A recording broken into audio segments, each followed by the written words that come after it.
po, magandang umaga po sa inyo lahat. Sa alam po ng ating Panginoon Jesus. Welcome po kayo sa ating trabaho this morning. At nandiyan na po yung ating pong text. Luke chapter 4 verse 18. Samahan po niya akong basahin natin.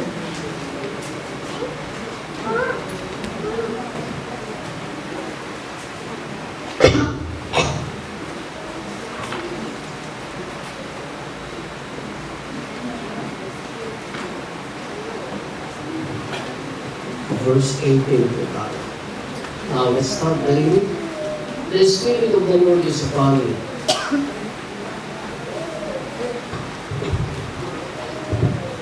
Because He hath anointed me to preach the gospel to the poor.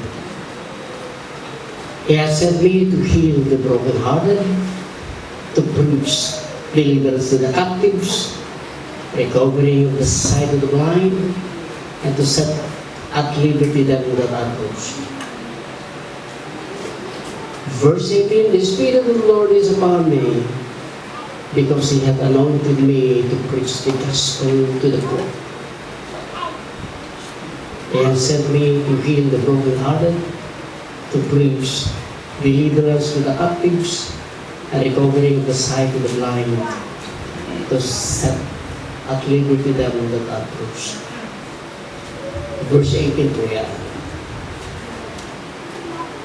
Para po sa ating karagdagan pong pagpapakilala po sa verse 18, ang likas po ng bahaging yaan ng kasulatan ni Lucas sa verse 18.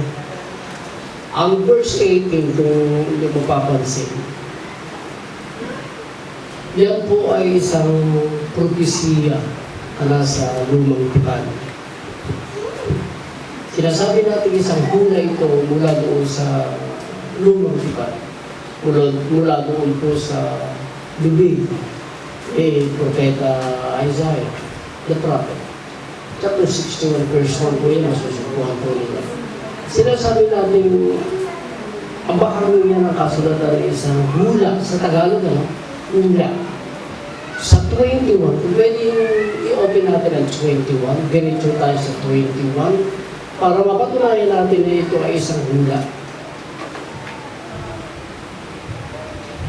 And He began to say unto them, pagkatapos mabasa ng Panginoong Jesus ang bahagi ito ng kasulatan sa aklat ni Isaiah, the prophet, nung ibigay ito sa kanya, mula doon sa sinagoga, nung ibigay ito sa kanya ay kanyang binuklat ang bahagi ng aklat ni Isaiah at nasuntukan ang bahagi ito ng kasulatan sa 61 ng Isaiah verse 1 at pagkatapos mabasa ito sa harapan ng napakaraming mga tao, ito po ang huling salita ng Panginoong Jesus. And He began to say unto them, this day is this scripture fulfilled in your eyes. Mula sa araw na ito, ang kasulatan ito ay naganapan. Ang bahagi ito ng kasulatan sa aklat ni Isaiah, chapter 61, verse 1. Noong binitawan ito ni Isaiah, sa napakahabang panahon, naitanim na ito sa puso ng mga tao sa panahon na yan. At nung naitanim ito sa kanilang puso, labis nilang hinihintay ang katuparan ng propesiya. Sa gabi at araw, naging kagutuman at uhaw nila na sana'y matupad ang kasulatan ito na natanim sa kanilang mga puso. At hayaan natin, buksan po natin ang Isaiah chapter 61 at tignan po natin ang kanyang sinasabi. Isaiah, ako lang po magbabasa po dito ng Isaiah 61 para mapag-ibay natin na ito nga ay hula sa panahon ng Propeta Isaiah. 61 verse, no? The Spirit of the Lord God is upon me. Because the Lord had anointed me to preach the good tidings unto the meek. And He hath sent me to bind up the brokenhearted, to proclaim liberty to the captives, and the opening of the prison to them that are bruised or bound, to proclaim that acceptable year of the Lord, in the day of vengeance of our God, to comfort all that mourn. Diyan po kinuha ng Panginoong Yesus ang kanyang binasa. At dahil ito ay hula, dahil na sinasabi nga ng Panginoong Yesus sa araw na ito'y natupad na sa inyong mga mata ang kasulatan na ito. At pinatunayan niya ni Isaiah, nagbanggit nga ito sa Isaiah ng bagay na ito. Isang tanong ang ating ilalagay. Kanino ang propesya nito? Sino ang mga taong nararapat? At sino ang mga taong naghihintay sa hula nito? Ayon sa Panginoong Yesus, at doon sa aklat ng Isaiah, pag-aari po ito ng mga Hudyo. Nung nagbabasa ang Panginoong Yesus, ang mga Hudyo ang nakikinig dito. Ang nagmamayari ng hulang ito at nananabik sa hulang ito, ang butil na ito na napakatagal na panahon na naitanim ay pag-aari ng mga Hudyo. At ngayon, brethren, gusto kong mailagay sa ating isip kailan yung panahon na ito binabanggit ng Panginoong Yesus ang kaganapan ng propesiyang ito sa kanyang panahon. Noong ang Panginoong Yesus ay nagpasimula sa kanyang pagpapahayag, ano yung 20? Sa Tagalog, 30 kaugulan ang Panginoong Yesus nung naganap ang hulang ito na Isaiah. 30 kaugulan nung si Jesus ay nagsimula na magpahayag. At mababasa po nyo yan sa Lucas chapter 2, binanggit ni Lucas, nung nagsimulang si Jesus ay magpahayag, ay 30 years of age po si Jesus. Now, brethren, ang propesiyang ito na binitawan na Isaiah ay bago ang mga Hudyo ay napunta sa Babylon. Bago ang mga Hudyo ay napunta sa pagkabihan. Ang mga Hudyo nabihag 70 years, right? Ano 70? 70 taong nabihag ang mga Hudyo sa Babylon. Walang iba ang Iraq ngayon. At pagkatapos ng 70 years of captivity, pagkatapos doon ng kanilang pagkabihan, muli, ang Anghel Gabriel ay nagbigay ng pahayag kay Daniel, chapter 9 ng Daniel, na ang mga Hudyo ay meron pang 490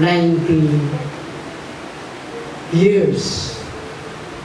At yung 480 na yan, nandyan na ang Panginoong Jesus.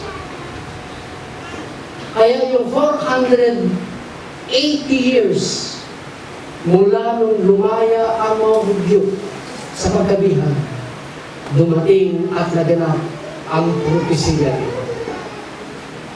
483 years mula nung lumabas ang mga Hudyo sa bansang Iraq upang itayo ang kanilang bansa. Pagkatapos ito ng 70 years of captivity sa kamay ng mga taga-Iraq, bansang Iraq, naganap ang propesiyang ito na napakatagal hinihintay ng mga Hudyo. 480 years pa. Dahil ang propesiyang ito ay dumating bago ang pagkabihan. Pero tagal-tagal, no? Ngunit ngayon, ang sinasabi ng Panginoong Jesus, ang hulang ito ay naganap na sa inyong mga mata. Natapos na ang kanilang paghihintay. Sa napakatagal nilang dapat ng maaning panahon pa ang buting na ito. Ngayon mga kapatid, ang laman ng verse 18 na ito kung atin pong bubuksan, si Jesus ang nagsasalita doon kay Isaiah. Lagi ang sinasabi doon sa Isaiah verse 1, ang Espiritu ng Panginoon ay sumasakit. At ngayon, inulit ni Jesus ang salita na yan sa kandilig ng mga Hudyo noon. Binasa niya ang bahagi ito ng kasulatan at ang sinasabi niya doon sa kanyang binasa, ang Espiritu ng Panginoon ay sumasakit. Ang Panginoong Jesus pala ang nagsasalita doon sa chapter 61, verse 1. Ang sinasabi niya ay, ang Espiritu ng Diyos ay sumasakit. Ngayon, brother, pagkatapos banggitin natin na si Jesus pala yung nagsasalita sa Isaiah 61, bibitawan natin ngayon ang laman ng verse 18 na ito. Tignan nyo yung laman. Pwede bang ipakita natin yung kanyang laman? Babasahin natin. Gusto ko basahin po sa aking Bible ang verse 18. Bakit ito pinakahihintay ng mga tao, ang mga Hudyo sa panahon na yan? Marami nang namatay, marami nang mga generasyon pa ang naglakbay bago dumating yung ito. Bakit nila pila ka na nasa lamang maganap ang bulan ito? At ang sinasabi ng Panginoong Jesus ay, the Spirit of the Lord is upon me, because He hath anointed me to hindi pagkaraniwan at hindi rin ito katanggap-tanggap sa ilan. Lagi ang sinasabi niya ay, nasaan ba tayo? Nasaan na ba yung ano natin? Nasaan na ba yung paksaan natin? Ang Ebanghelyo sa mga dukha, hindi sa mga mayayaman. Pabibigla tayo na ang pinakananasa ng karamihan sa panahon na yan, ang mga tao gusto nang mangyari ito ay ang mga dukha. Hindi ang mga mayayaman ang naghihintay nito. Nangako ang Diyos na darating sa mga dukha ang Ebanghelyo. Ay sinasabi ng Panginoon, the Spirit of the Lord is upon me to preach the gospel to the poor, not to the rich. Minsan nagkaroon ng tanungan. Nung magsimula ng si Jesus ay magpakayag ng Ebanghelyo para sa mga mahihirap. Kabibigla tayo minsan na, ang Ebanghelyo pala na kanilang hinihintay ay para sa mga mahihirap, hindi sa mga mayayaman. At tiyak ko ang mga mahihirap ang naghihintay nito. Kung mayroon mga mayayaman, kakaunti lang. At sila yung mga matutuwid. Ngayon, noong nasa bilangguan na ang kuya ni Jesus, sa kanyang second cousin, na si John, na tinatawag natin John the Baptist.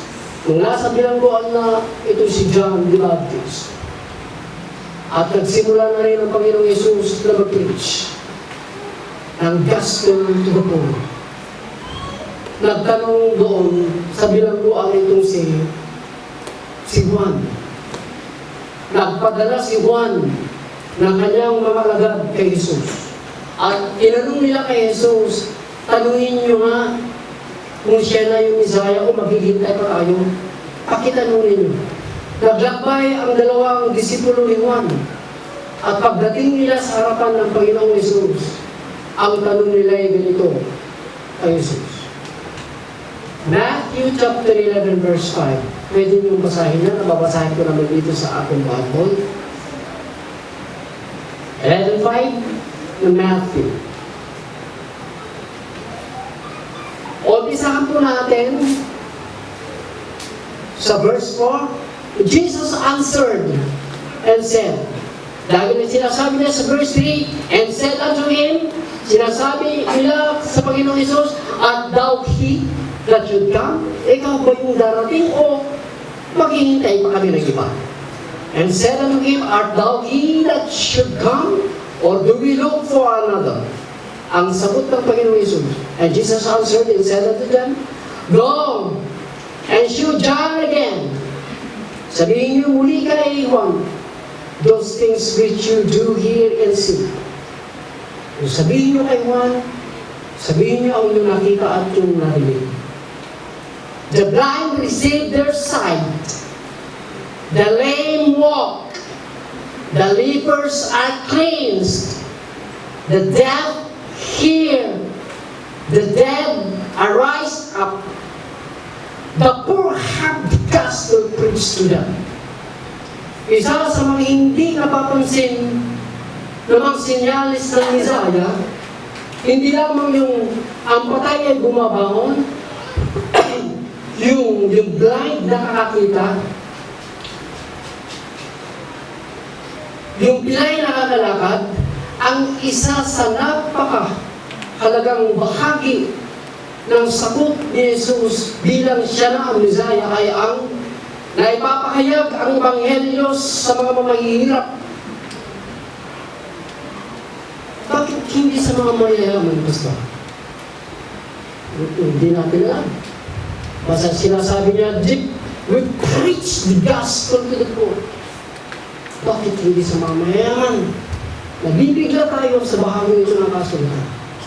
Pero ito ang katotohanan. Ang katuparan, in chapter 4, verse 18, is the preaching of the gospel to the poor, not to the rich. Bakit, Pastor? Bakit ganyan ang laman ng propesiyang ito noon?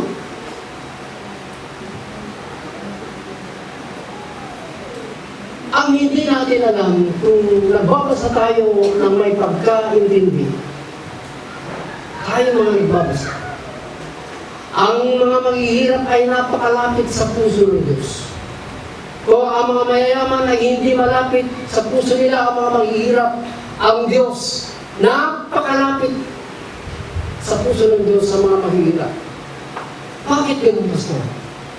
Kaya tuloy, napapayak ako. Isa ako sa malapit sa puso ng Diyos. Bakit mo nasasabi, Pastor? Mahirap lang ang Pastor ninyo. Puntahan niyo ako doon.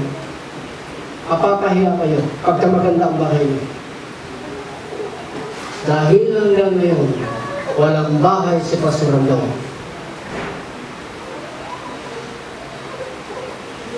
Kayo meron. Amen? Hindi lamang meron. A beautiful house. You have.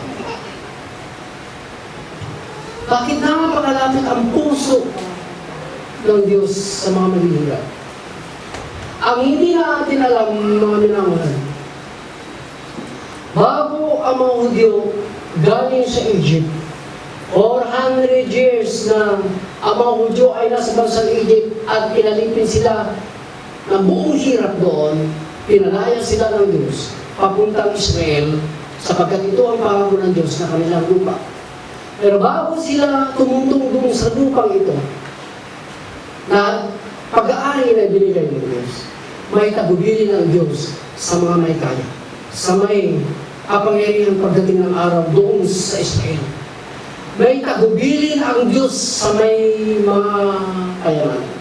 At ang sabi niya ay ganito, sa Deuteronomy chapter 15, verse 7, may tagubilin ang Diyos sa mga mayayaman, yung mga Hudyo. At ang kanyang ipinagtagubilin ay ang mga maghihirap. Let me read in Deuteronomy 15. Tama ba yung ating book? 15. Bakit napakalapit ang mga maghihirap sa puso ng Diyos? Nagtatangi ba ang Diyos? Tignan natin. If there be, verse 7, if there be among you a poor man of one of thy brethren, pagdating niyo doon sa bansang Israel na aming pinangako, at pagka mayroong kayong kapatid na mahirap sa inyong kalagitnaan, if there be among you a poor man of one of the brethren within any of the gates in the land which the Lord thy God gave thee, Thou shalt not harden their heart. Huwag mong patigasin ang iyong puso sa Kanya.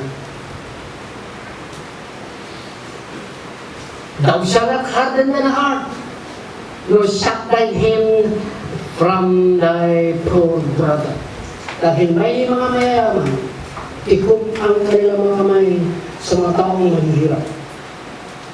At ang kanilang mga puso'y sarado sa mga maghihirap na tao. Ito na ang pakiusap ng Diyos sa bibig ng kanilang propetang si Moses. Pagdating nila doon, dapat may tuwang ang kanilang kapatid sa kanilang mga puso. And then it says here, but thou shalt open thy hand wide unto him. But thou shalt open thy hand wide unto him. Buksan mo ang kamay mo ng napakaluwang para sa Kanya. Hindi yung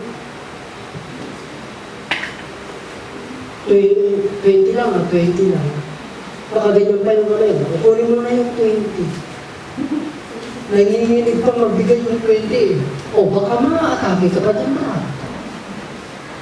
Pero sinasabi ng propetang ito, bago sila tutungtong doon,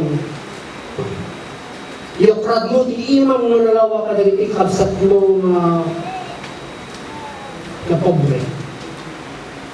At ang sinasabi niya rito, verse 8, thou shalt open thy hand wide unto him, and shall surely lend him sufficient for his need. Pautangin mo siya doon sa sakat na kanyang kailangan. You see that? Ganyan kalapit ang Diyos sa mga maghihirap. Mayroon ng paunang salita na aalalay na maigi sa lahat ng panahon ang may kayang kanilang mga kapwa Hudyo. Verse 10, thou shalt surely give him, and thine heart shall not be grieved when thou givest unto him. Nandun mo siya? O, nakikita nyo? Bigyan mo siya. At huwag malungkot ang puso mo pagka nagbibigay ka sa Kanya. Pero pa kasi pagka nagbigay, lang, isublim mo lang magita, asa tulala ka. Hindi pa nakakalayo. O, dahil porsyento. Hindi pa nakakalayo. Pero sinasabi na ito, pagka nagbigay ka sa mahirap mo kapatid, huwag malungkot ang puso mo, kundi ang saya-saya. Sinasabi ito ng Diyos. Ipinapakita lamang na ang mga mahihirap ay malapit sa Diyos. Ngunit, naglakbay ang mga panahon. Nung naglakbay ang mga panahon, hindi nila tinupad ang pakiusap ng Diyos sa kanilang kapwa mahihirap. Ano ang kanilang ginawa? Ang kanilang mga kapwa Hudyo doon sa Israel, ang mga taong nananahan, ang kanilang mga strangers, please. Ang kanilang mga oyes, ang mga taong nakikipamayan sa kanilang mga hindi Hudyo ay wala sa kanilang mga puso. Kaya naman sinasabi ng banal na kasulatan, ang mga mahihirap ay ginagawa nilang mga alila. At pagka ginagawa nilang mga alila ang kanilang kapwa Hudyo, hindi na binabayaran pa ang kanilang mga paghihirap. Libre na. Kung magbigay mo sila ng kanilang sweldo, ano ba yung sweldo? Yung pinyatataya. Pinyatatang. Biyernes o Biyernes na. Ngayon ay Friday. Balik ka na lang sa kahit Martes, ha? Yung tagal-tagal. Uutang mo na yun. Kasi wala ka pang nabibigay ng amo. At libang dun sa kanilang manguupa na hindi binibigay, ang sinasabi ni Santiago, kinakaladkad ng mga mahihirap. Kinakaladkad ng mga mayayaman ang mga mahihirap doon sa hukuman. Ginikipit ang mga mahihirap. Babasahin natin. Kaya tuloy yung surat ni Santiago, nakagalit siya sa may mga kaya, dahil ang mga mahihirap lahat bilang mga kapatid na mananampalataya ay hindi binibigyan ng lugar sa kanilang mga puso. Let me read in James. Nandiyan na ba yung James? My brethren. Tama ba yan? Umpisa kaya natin sa verse 1 na ba yan? Verse 1. My brethren. Tama. Have not the faith of our Lord Jesus Christ, the Lord of glory. Wala siyang nire-respecting tao. Sapagkat kung may pupunta sa inyong pagtitipon na mayroon siyang ginto dito at maganda ang kanyang suot, a goodly apparel, and there coming in also a poor man in a veiled raiment. Pagkatapos may darating na isang tao na ang kanyang suot ay hindi maayos, hindi maganda. At pagkatapos dyan ay, and you respect to him that weareth that gay clothing, and say unto him, doon sa ganda ng suot niya. Ang lalaki naman kasing-sing ah.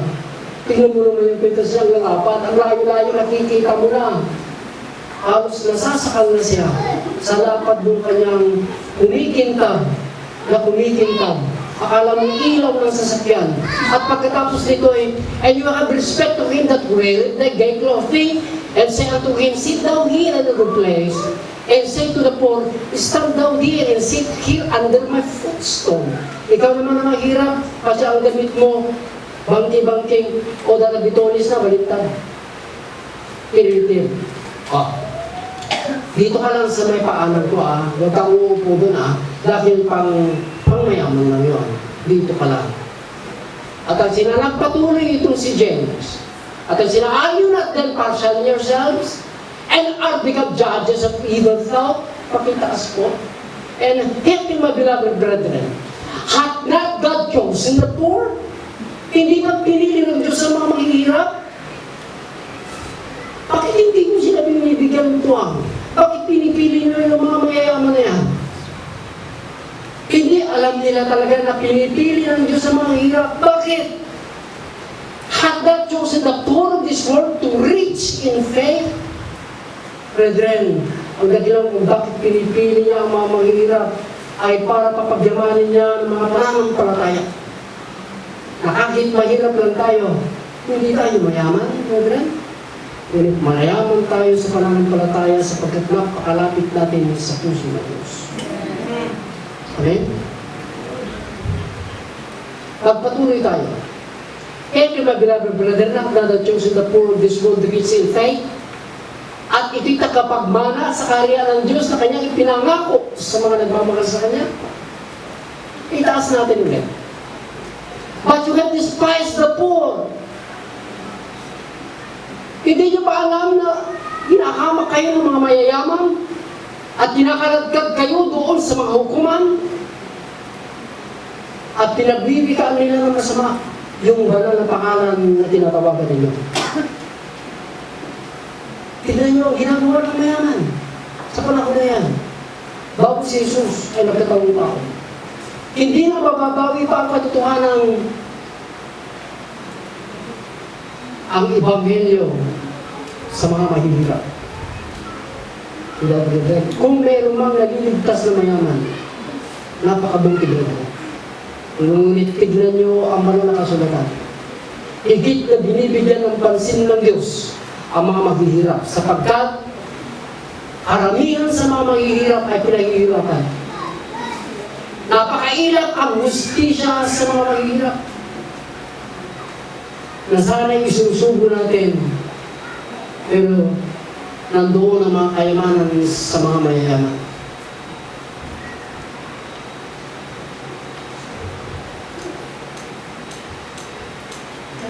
Kung meron kayong mababasa, brethren, sa chapter 19, verse 7 ng Lala's taken ng Proverbs. He that hath pity upon the poor lendeth unto the Lord. Kung naaawa ka sa mga hirap, nakakapagpautang ka sa Diyos. Amen? Yan ang kanyang promise. Yan promise ng Diyos yan. Ngunit huwag kang titingin doon sa promise ng Diyos. Why not, Pastor? Ang tignan mo doon ay ang Diyos talaga ay nagmamalasakit sa maghihirap. Pakita po niyo yan. Ang bahagi niya na makikita nyo ay ang Diyos na mamalasakit sa mahihirap. Bakit, Pastor?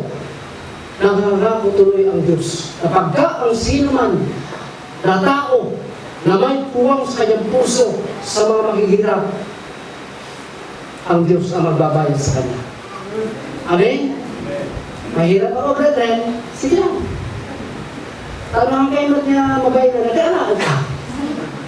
Ha? Pero madalas, si Pastor Rando may hindi nangyayari sa kanya ito. Ngunit huwag yung kalilimutan dahil ang mga mahirap ay malapit sa Diyos, may promise ng Diyos. Mahusay magbayad ng Diyos. Mawala man ang inyong mga kayamanan dito, dahil sa mga mahirap, huwag kayong mag-alala. Hindi nyo mabubuhat ang kayamanan dito. Kung na ang kaldero man ang isip, kamo maaawit dyan. Ngunit pagka may sa puso natin ay malaki ang buwang sa mga mahirap na katulad ng ginagawa ng Diyos, pagayaran mo rin Diyos pagdating na sa 28 ba tayo? Meron mo 28 dyan? And then he that giveth unto the poor shall not lack. That is the promise of God. Pagka nagbibigay ka sa mga maghihirap, hindi ka magpupulan. That is the promise of God. Pagka nagpunan ka, may problema. Baka nagmamayabang ka lang yung nagbibigay. Malasturas mo lang ang mamangkad. Pero pagka nagbigay tayo sa maghihirap dahil ito ay responsibilidad natin. Dahil ito ay utos ng Diyos. Huwag kayo mag-alilangan doon sa kanyang promise. Hindi magpukulang ang sino ng taong ang kanyang puso ay nasa mga mahihirap. Ngunit, pagka ang isang tao na may kakayanan na tumulong sa kanyang kapwa mahirap ay tinatago niya ang kanyang mga mata, hindi maaalis sa mga sumpa sa kanya. Ganun kahalaga. Bakit ang gospel ay para sa mga mahirap? Sapagkat inaabuso ng mga mayayaman ng mga mahirap. Wala nang tuwang sa kanilang mga puso ang mga mahirap. Nasari pagkain nila, pagbili ng mga damit, pagbili ng mga inumin, kasuotan ng kanilang mga anak, nasari makapagtapos din ng mga kanilang mga anak. Pero nasa kanilang kamay ang mga kayamanan ito, ang mga mayayaman ito. Huwag nating alisin na ang Ebanghelyo ay nakasulyak sa mga mahihirap. At ngayon na ang Ebanghelyo ay nakasulyak sa mga mahihirap. Nung inaiatang na sa mga apostol ang pananagutan ito, hindi sumuway ang mga apostol sa kung ano talaga ang pakay ng Ebanghelyo. Sa mahirap ba talaga din nagtungo ang biyahe ba ng Ebanghelyo doon din ba sa mahirap, Pastor? Pagkatapos ibigay sa balikat ng Panginoon Jesus itong Ebanghelyo sa mga apostol? Na ibigay ito ayon dun sa banal na kasulatan sa 16 verse 15 ng Mark, kaya nag-step na ang Ebanghelyo ay napasa kamay ng mga apostol.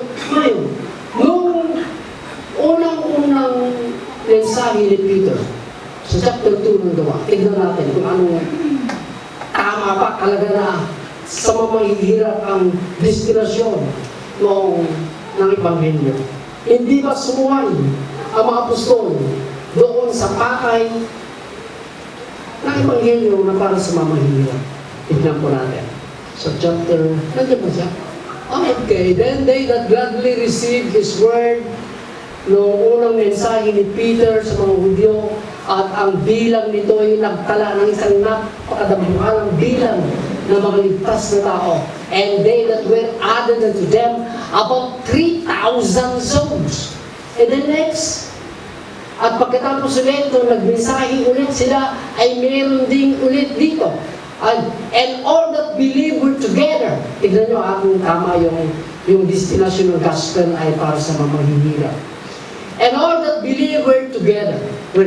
Sama-sama sila. And had all things common. Yung sa'yo, akin, at yung akin sa'yo, parehas lang. And had all things common. and sold their possessions, and goods, and parted them to all men as every man had need. Panghihirap po sila. Bakit, Pastor? Lahat ng kanilang pinag-aari ay iniipon-ipon. At yung mga nangailangan ng mga kapatid nila manghihirap ay hindi na naghirap. Ang kailangan nila ay natugunan. Dahil ang mga taong ito na naligtas, pinagsama-sama ang kanilang ari-arian. Dahil maghihirap lang ang mga ito. Naintindihan ko natin, hindi natin napapansin ito. Bakit din ang kanilang ginagawa noong pastor? Sapagkat karamihan sa kanila ay bunga ng Ebanghelyo para sa mga maghihirap. And this is chapter 4 ulit. Tama ba tayo? Chapter 4. And another preaching.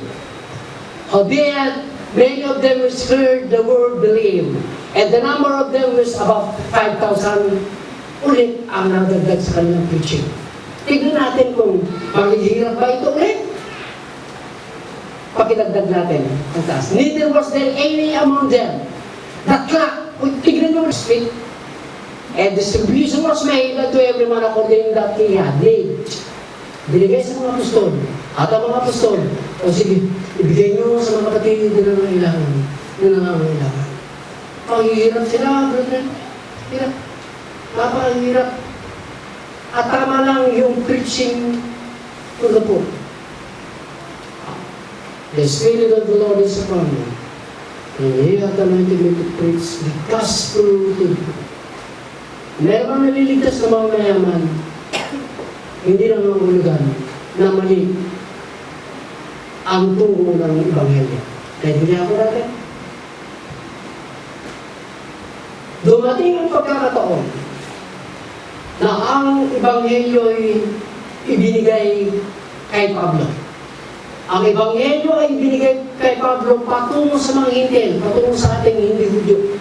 Naglakbay ang Ebanghelyo ito sa paligid ng bansang Israel, sa mga hindi na Hudyo. Alam nyo, hindi katakataka. Ang direksyon ulit ito ay sa mga maghihirap.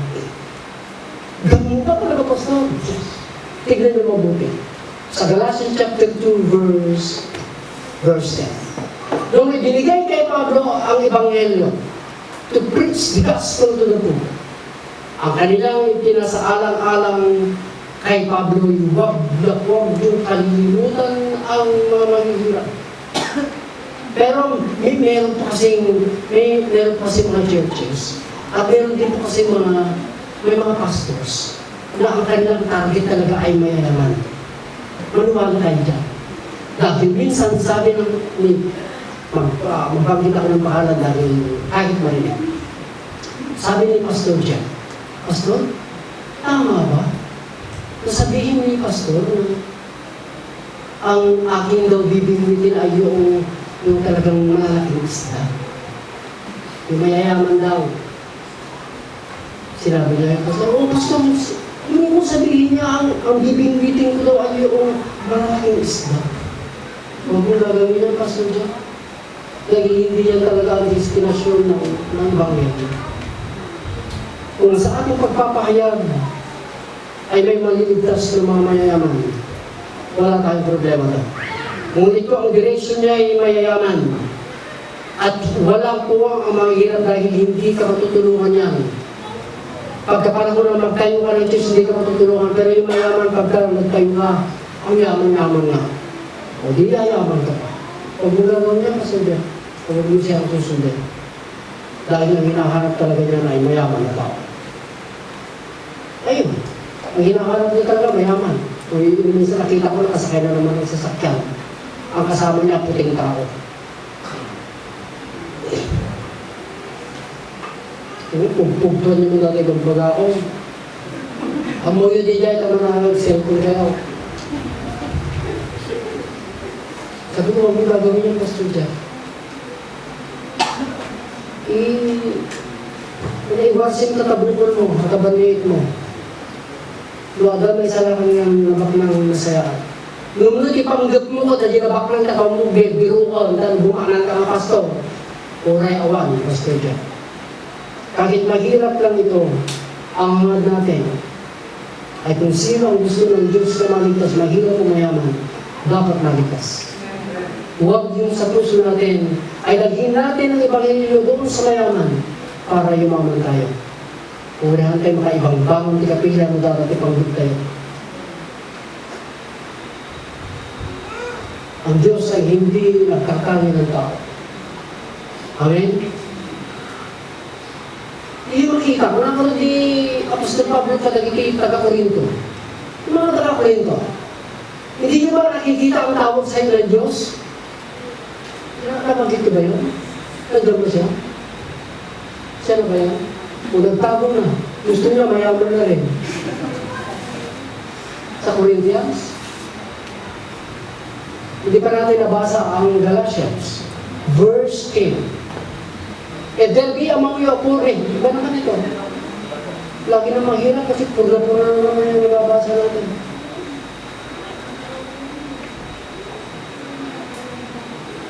Babasahin ko na lang.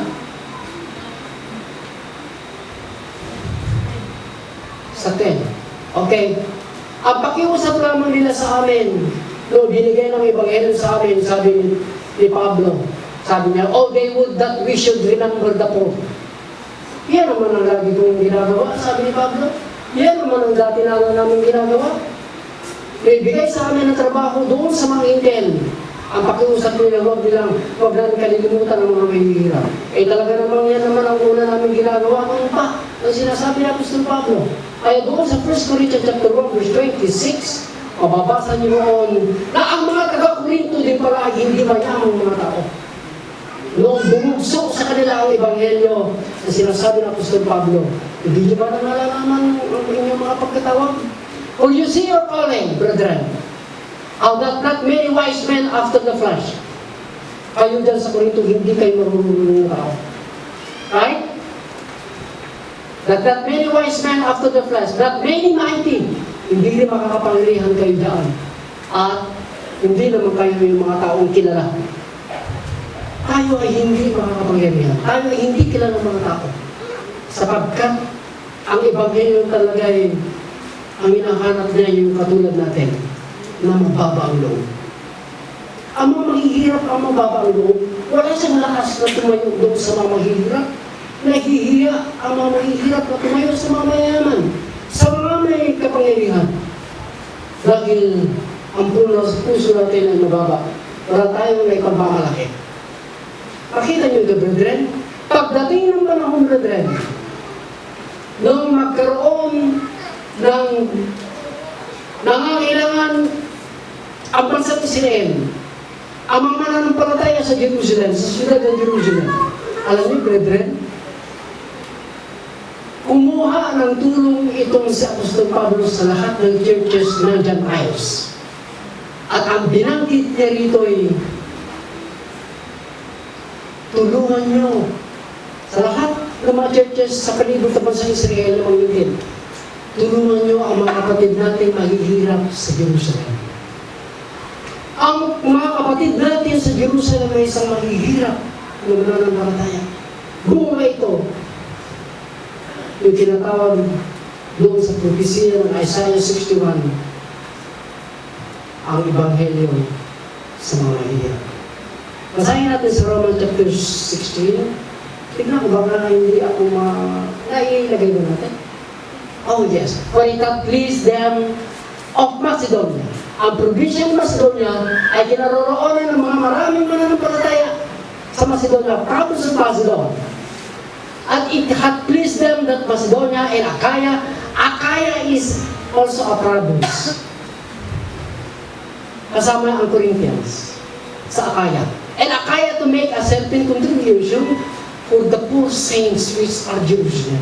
Believe me, brethren, ang mga unang bugso ng Ebanghelyo, ang bunga nito ay mga mahihirap ng mga mananampalataya sa Jerusalem. At tamang-tama lang yung sinasabi ng mga nakasulatan to preach the gospel to the poor. Ang Ebanghelyo sa mga mahihirap. Alam niyo itong Macedonia na church, ito rin sa Corinto na probinsya, na hindi naman sila taong mga mararangan. Hindi taong mga kilala. At ito, nung magbigay ito, nabanggit ni Apostol Pablo, isa silang maghirap ng mga mananampalataya dito sa probinsya ng Macedonia. Let me read in chapter 9 ng 2 Corinthians. Ilagay ba natin? Let me read. Okay, thank you. Okay. For I know the forwardness of your mind. Sumulat si Pablo sa mga taga-Korinto. At ang kanyang nabanggit ay ang kahirapan ng mga taga-Macedonia. For I know that forwardness of your mind, for which I boast of you to them of Macedonia, that Achaia was ready of year ago. Isang taon pa, ang Corinthians, handang-handa rin siya noon pa man. And then, yes, ay bakit wala yung,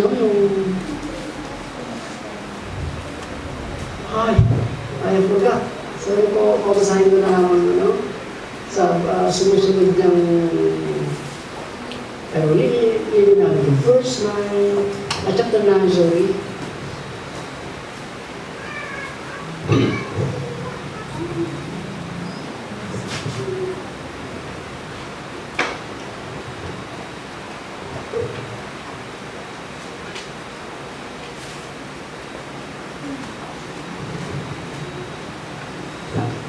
Iba yung aking naibigan. Sa chapter 8 po tayo. Yan din. Babasahin ko na lamang po. Moreover, verse 1, brethren. Verse 1, chapter 8. Moreover, brethren. Doon sa grasya ng Diyos na nasa churches ng Macedonia. Tignan niyo yung grasya ng Diyos sa churches ng Macedonia. How that in a great trials of affliction, the abundance of their joy, their deep poverty abounded at the riches of their liberality. You know the word deep poverty? Yung lubhang kahirapan nila, yan naman yung nabis nilang pagbibigay. Napakahirap ang Macedonia, ngunit pagka nagbigay ang Macedonia, parang napakayaman niya. Mahirap ang Macedonia. Brother, ano yun, Pastor? Talagang ang direksyon, ang naging unang-unang bunga ng Ebanghelyo sa panahon na yan ay ang mga maghihirap. Ngayon, brethren, bago ako magtapos.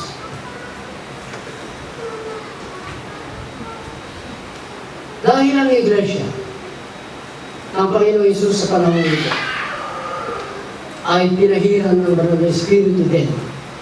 Ang Banal na Espiritu ay nasa atin. Katulad ng Panginoong Hesus, katulad ng mga apostol, katulad din ng mga iglesia ng unang panahon. Ang Banal na Espiritu ay sumasa kanila to preach the gospel to the basahin ako sa inyo.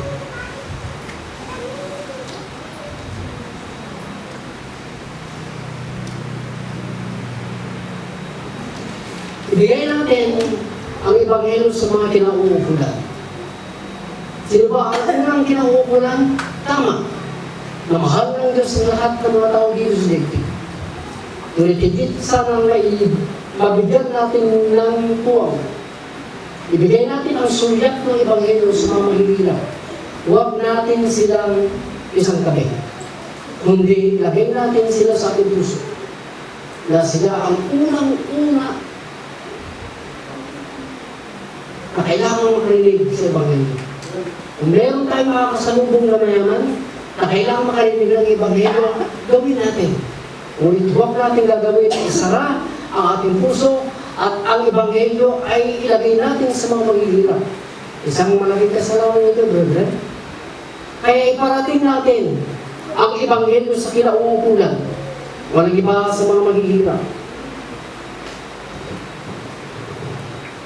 Yung bang matagal natin ginagawa? Ang kambal na iglesia, ang dangan at ang banggero. Ang dangan at ang banggero, palagian natin ginagawa ito sa mga mahihirap natin mga kapatid. Amen? Pagpatuloy natin dyan, brethren. Na ang mga mahihirap natin kapatid, gabungan ng Ebanghelyo ay ipagpatuloy natin ang bago mo. At dahil ang Ebanghelyo ay para sa mga maghihirap, pagbigay tayo ng mga panahon dito. Sakatin natin ang mga panahon. Baka makalimutan ko. Pero hindi ko pa ito tiyak. Pero ito na kasi yung sa araw ko ng Miyerkules. Pupuntahan natin ang mga hirap natin kapatid. Dadalhin ulit lang yung lingkod ang Ebanghelyo sa kanila. Doon. At dahil ang Ebanghelyo, pagka ito'y pinarating mo, ang Ebanghelyo kasi hindi lamang minsan ito. Ang Ebanghelyo ay pinapahinog sila hanggang sa sila ay maging ganap. Yan ang layunin ng Ebanghelyo. Muli maglalakbay ang inyong lingkod. Hindi ko alam kung sino po ang aking mga kasama. Sa ating mga kapatid doon sa coastal area, alam niyo ang hirap nila doon. At muli, katulad ng ating mga ginagawa, kayo ay laging nasa aking harapan. Hindi ko madadala ang Ebanghelyo ito kung wala kayo sa aking lugar. Maglalakbay ulit ang Ebanghelyo para sa kanila. Huwag natin ipagkaet. Ibigay natin ang tamang panahon sa kanila. Panalangin niyo ako na masapat ko ang mga panahon doon sa aking pamamalagi doon. Doon ng Diyos. Alam niyo naman yung aking health ay hindi po maganda. Kaya po, ako hindi ako mamagali. Pag Ebanghelyo ang pinag-uusapan, hindi. Sana'y panalangin niyo ako na maibigay ko ang sapat na panahon para sa kanila. Ito ay sa Ebanghelyo, brother. Kaya umaasa pa rin ang lingkod. Kung ang mga taon na nagdaan ay nandugay sa ating likuran, gawin natin ito tuloy-tuloy. Magre-request lang po ako dahil tapos na pong tayo. Brother, huwag kayong mapagod. Tuloy-tuloy lang tayo. Amen? Huwag tayong mapagod na gumawa ng mabuti sa mga manghihirap dahil may Diyos na nakatingin sa atin para sa Kanya. Mas marami kasing tayo sa Light of Truth Ministry, mas marami mga mahihirap natin kapatid. Mas marami. Para yung ating support sa kanila ay para makapagpatuloy din sila sa kanilang paglilingkod sa Diyos. Yung mga mahihirap nating mga kapatid. Dahil, baka nakalimutan nyo, ang sinasabi ng mga nakasulatan, kanya magtinigrigat ng mga sumunod, ginabaknangin dahil pagkagyan ti Diyos. Diba? Nariga, wala ka dyan pobre. Kano na pagka dyan pobre, kung na naman natatawag mo mga kinabaknang na kinangaragin. Gusto mo magkaroon ng buhay ng hanggan talaga? Opo. Paano ba ako magkaroon ng buhay ng hanggan? Benta mo na yung mga ari-ariya mo, ibigay mo dun sa mahihirap. Ay, kaso talaga mayaman. O di, ayaw na mawala siya ng kayamanan. Pero kaya sinasabi ng Panginoon na talaga nagrigat, tinawag na sumbrat, yung pag-ariya ng Diyos. Nalaklaki pobre, nagato na pobre. Bilangan na lang natin yung mahihirap natin kapatid. Lalo na doon sa, ano mo minsan yun? Sa Quezon. Sa bayan ng General Nakar, sa baryo Uwiray, doon po yung trabaho natin. Sa gilid-gilid at napakahirap. Sana po yung muli ay ang paglalakbay mo yung paglalakbay mo yun. Kung kaya niyong tapos na tayo, pwede bang ikat natin? Dahil tapos na